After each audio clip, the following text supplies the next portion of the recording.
पिछले कुछ दिनों से इंडिया में इकोनॉमी और जीडीपी के बारे में बोला जा रहा है क्योंकि नेशनल स्टैटिस्टिक ऑफिस यानी कि एनएसओ ने 2020-21 साल के क्वार्टर 1 की जीडीपी -23.9% बताई है। -23.9% जीडीपी नीचे जाना यह दिखाता है कि देश की इकोनॉमी खतरे में है। लेकिन जब देश की फाइनेंस मिनिस्टर जीडीपी के नीचे जाने को एक्ट ऑफ गॉड कहे तो इसमें कोई दोहरा नहीं कि इकोनॉमी खतरे में है। इस वीडियो में हम देखेंगे कि जीडीपी क्या है और -23.9% जीडीपी ये कैसे आई।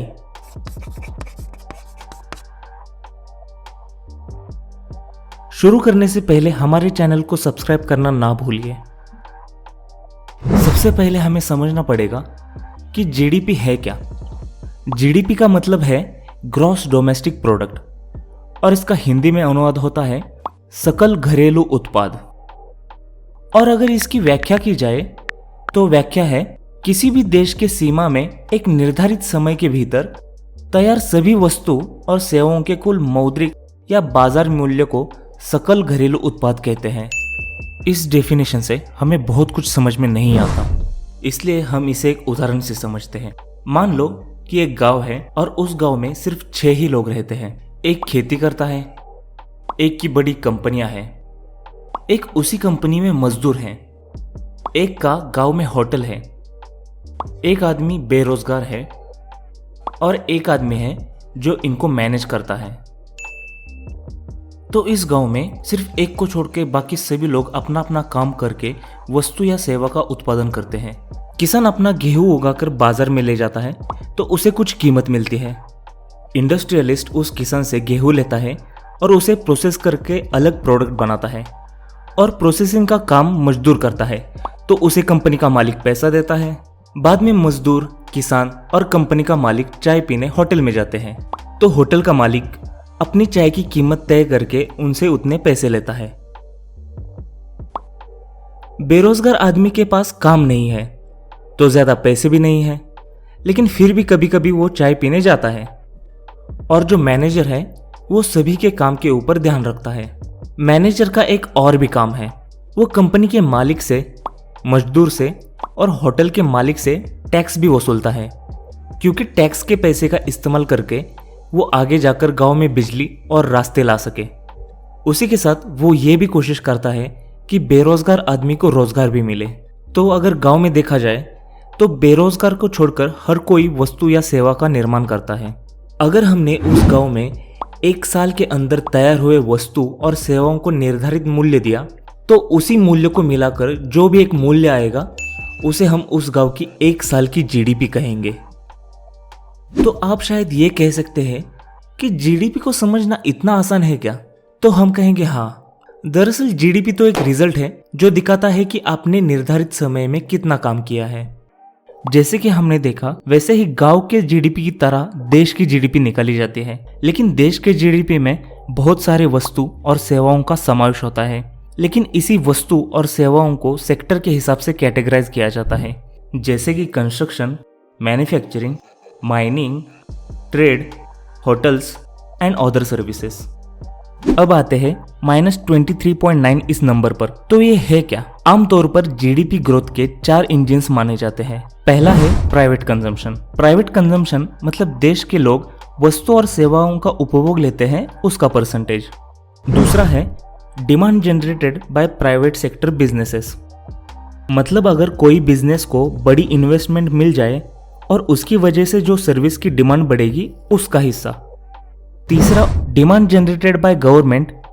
गवर्नमेंट वेलफेयर के काम के लिए जो वस्तु और सेवाओं को तैयार करती है उसकी डिमांड का परसेंटेज। और एक्सपोर्ट डिमांड मतलब देश के अंदर बने प्रोडक्ट और सर्विस को अगर हम एक्सपोर्ट करें और उसमें से इंपोर्ट हुए प्रोडक्ट और सर्विस को माइनस कर दे तो उसका जो परसेंटेज बनता है तो वो है एक्सपोर्ट डिमांड। तो देश की जीडीपी -23.9% होने के रीजन यही छुपे हैं। लॉकडाउन से पहले ही हर एक सेक्टर में डिमांड कम होती जा रही थी क्योंकि लोगों के पास खर्च करने के लिए पैसे नहीं थे और जिनके पास पैसे थे वो भविष्य के डर की वजह से इन्वेस्ट या खर्च नहीं कर रहे थे। और लॉकडाउन के बाद तो ये डिमांड पूरी तरह से नीचे गिर गई। इस फाइनेंशियल ईयर के क्वार्टर 1 में हमें प्राइवेट कंजम्पशन -27% दिखाई दिया। एक्सपेंडिचर या बिजनेस इन्वेस्टमेंट -47 दिखाई दिया।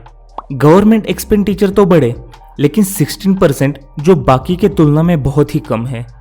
एक्सपोर्ट की परसेंटेज पॉजिटिव में है, लेकिन इसलिए है क्योंकि हमारी इंपोर्ट डिमांड ही नहीं थी। हमने बाहर से कुछ इंपोर्ट ही नहीं किया, इसलिए एक्सपोर्ट पॉजिटिव में दिख रही है, जिसका कोई मतलब नहीं बनता।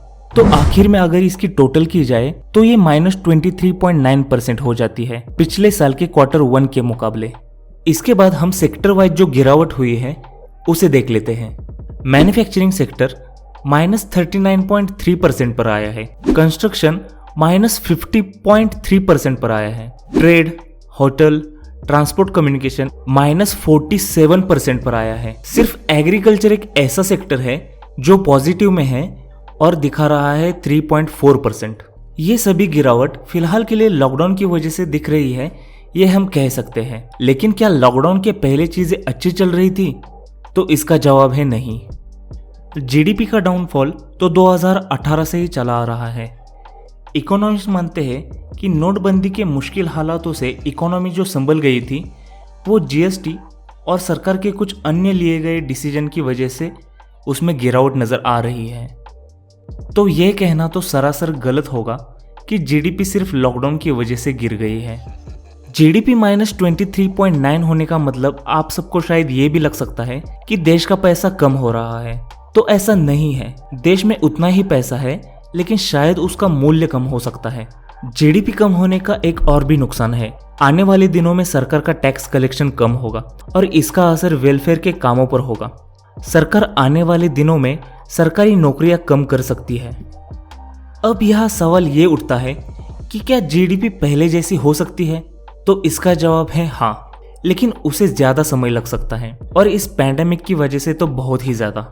अगर हमें पहले जैसी जीडीपी चाहिए तो इसका मतलब है कि देश में वस्तु और सेवाओं की निर्मित होनी चाहिए और इसके लिए सभी सेक्टर में पहले जैसे ही काम शुरू होना चाहिए और आखिर में इस वस्तु और सेवाओं की बाजार में मांग यानी डिमांड होनी चाहिए।